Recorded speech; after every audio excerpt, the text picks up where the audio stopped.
Okay, so we talked about the Perfect Pan Club, but I have another club that's near and dear to my heart.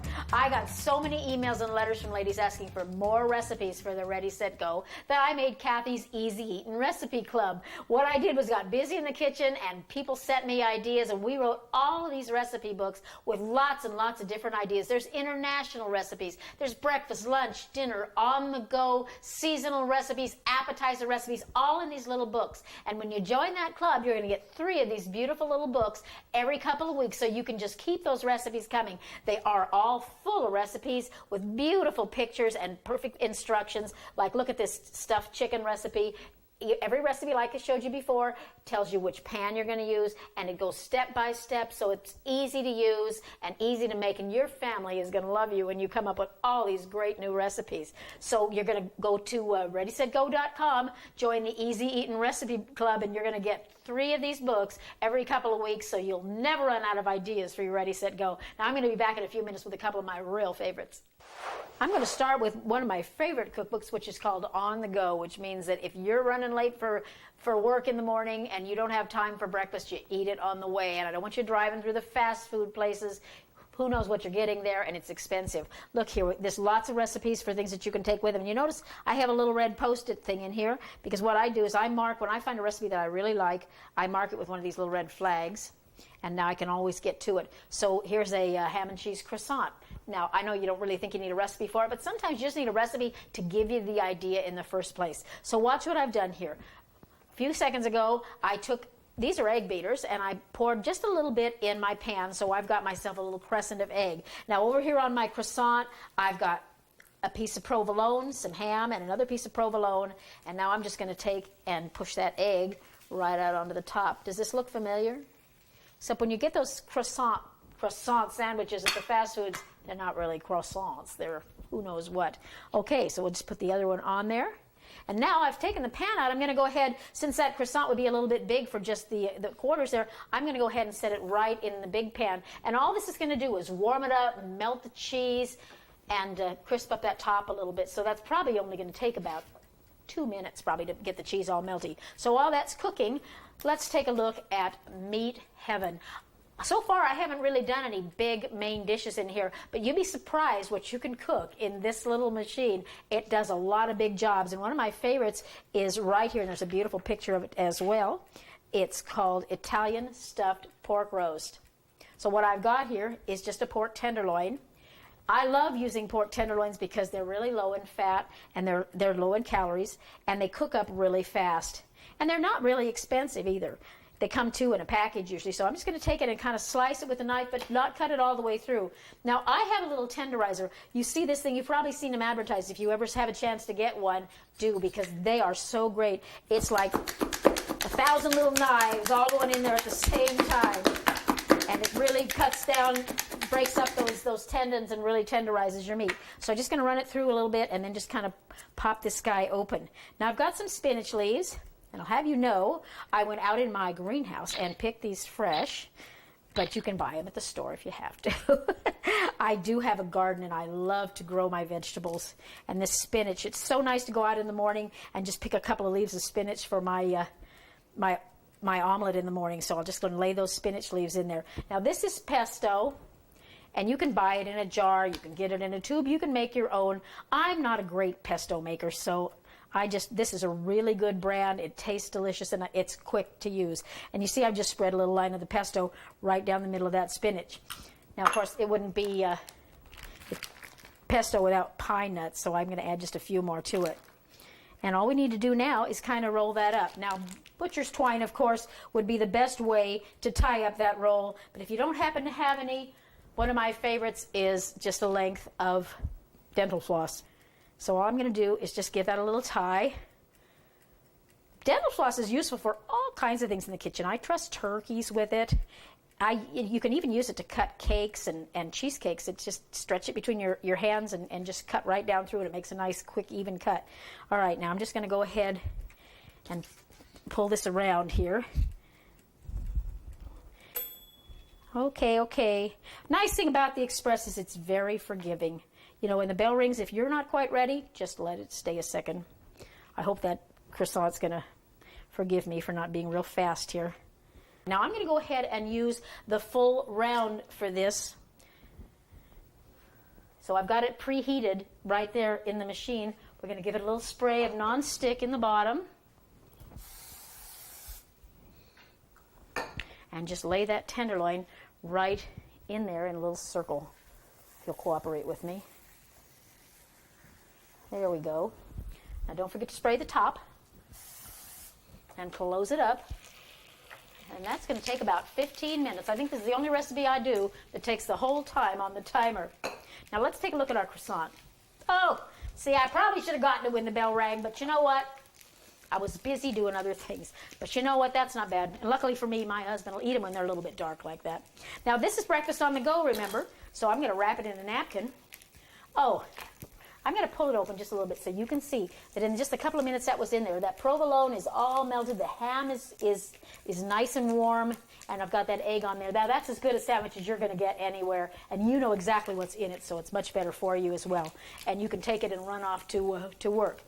Now, while that tenderloin is cooking, I'm going to show you a real quick, easy side dish. And this is something I make a lot of the times. You know, there's not always time to make baked potatoes when you're making a dinner. So I cheat a little bit and I use the microwave oven. So what I've got is just a microwave-safe glass, and I've got a couple of potatoes sliced up in here. Now here's the trick. Take 1 pat of butter, add a little bit of water, and some seasonings to it. Now this is all the butter that's going to go on these 3 potatoes. And you're not going to need to add any more at the table, so it's really a low-calorie potato.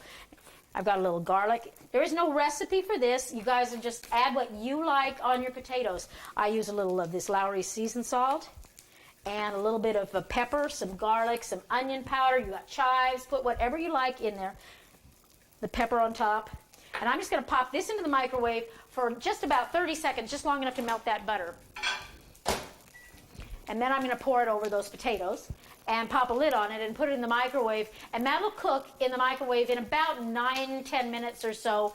And it can sit for 15 minutes while you're waiting for the rest of dinner to get ready. Just leave the lid on and leave it right in there. And just before you're ready to serve it, stir it up. And we'll show you that when they come out.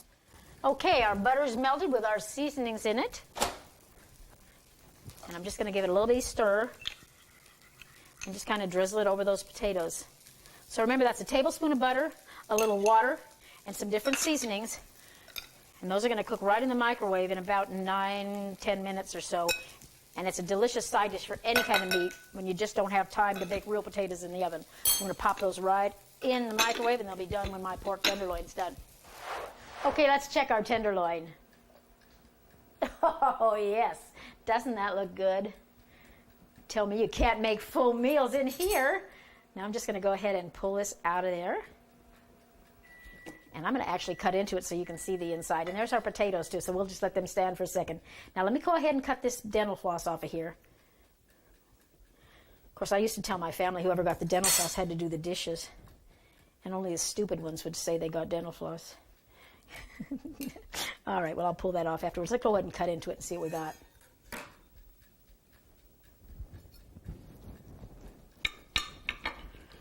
Oh, look at that.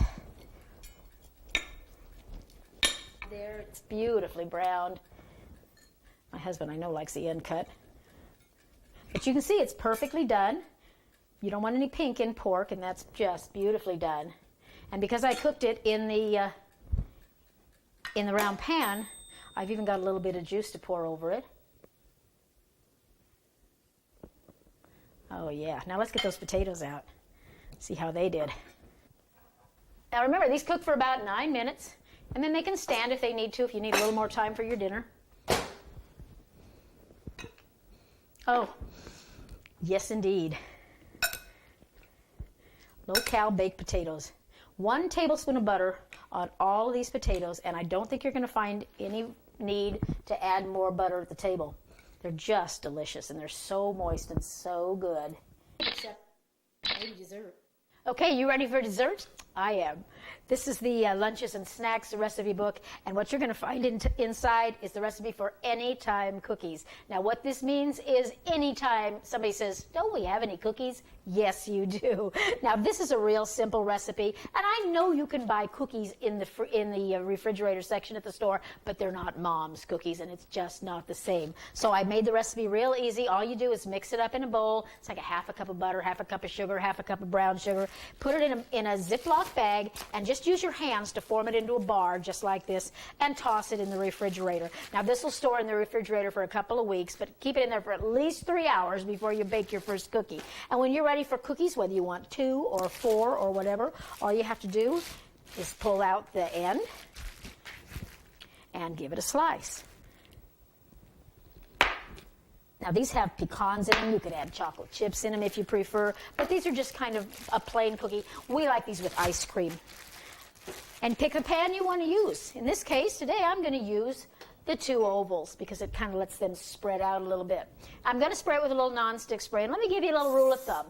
If you were cooking these in the oven, you would spray the cookie sheet. So I spray the inside of the Ready, Set, Go. That's the rule of thumb I use to decide whether I'm going to need a nonstick spray. But you know what? Better safe than sorry. So I'm just going to drop those right in there. And they're just kind of spread out and make it like a little oval cookie. Now, I use those recipe books a lot for recipes, but sometimes I just use them for ideas. I found a recipe in there for what's called bananas Foster. You're all familiar with that. That's a fancy dessert with butter and brown sugar and bananas, and they set fire to it with rum or something when you're done. I'm personally not a fan of hot bananas, but I do like apples, so I'm going to make my version of bananas Foster. We'll call it Apples Mitchell. Why not? So we're going to just take the full round pan. I've got it heated up in there. And I'm going to add a pat of butter. And I'm going to add just a little bit of brown sugar. It's about 3 tablespoons, I think. Let's push that around a little bit so it kind of melts. Ooh, yeah. How can anything made with butter be bad, right? And we'll sprinkle that brown sugar in there. Now, you notice how nice and loose my brown sugar is. That's because I learned a secret a long time ago. If you put an apple in with your brown sugar, it'll moisten it back up. So if you look in there one day and it's just a big hard lump, drop a little piece of apple in there, put the lid back on it, and it'll soften right up. Apples are great for keeping things fresh. If you've baked a cake and you're storing it in your cake keeper, slide a little slice of apple in there with the cake, and it'll keep it moist and fresh for days longer. Now, I've got some apples cut up here, and these are just sliced real thin, and I'm going to go ahead and lay these in here. If you wanted to put a little bit of cinnamon in here, you could. But I'm just going to let those apples cook. Now, this recipe is real fast. It takes about 2 or 3 minutes. What you're looking to do is just get a little hot caramel sauce with that butter and that brown sugar and kind of sizzle up those apples. So I'm going to go get some ice cream to serve it on, and we'll be back and show you what it looks like in a minute. I wish you could smell it in here. Smells like apples and caramel and cookies. And take a look at our cookies. Now, that's just 2 cookies, so if that's all I wanted, there they are. Perfect cookies every time. And if you wanted to, you could put a little ice cream between them and make a little ice cream sandwich or whatever. Speaking of ice cream, oh, look at this. Now, these are our apples.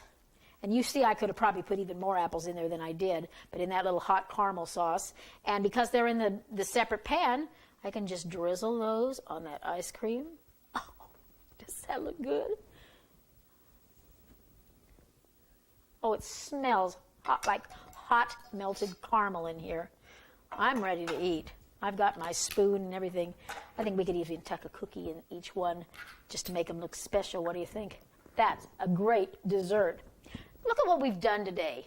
We've made breakfast, lunches, dinners, great desserts, fancy dinners, simple snacks, on-the-go meals. The Perfect Pan Club, you can see, has just made so much of a difference in taking a great machine and making it even better. Because, you know, if you've got great tools, you can be a great cook. You see how easy it is? And look around. I've made, 15, 16 different things today, and I've never once gone near the stove, and I don't have a mountain of dirty dishes to clean up. I've just got one little pan each time I make something. So join that Perfect Pan Club. Get these pans. Get your imagination flowing, and you'll have so much more fun getting your meals on the table. And you know what? Kids love to cook. Get them started. We're raising a whole generation of kids that are starting to cook, and they love using this machine, and they will eat what they make for themselves. So join the Perfect Pan Club.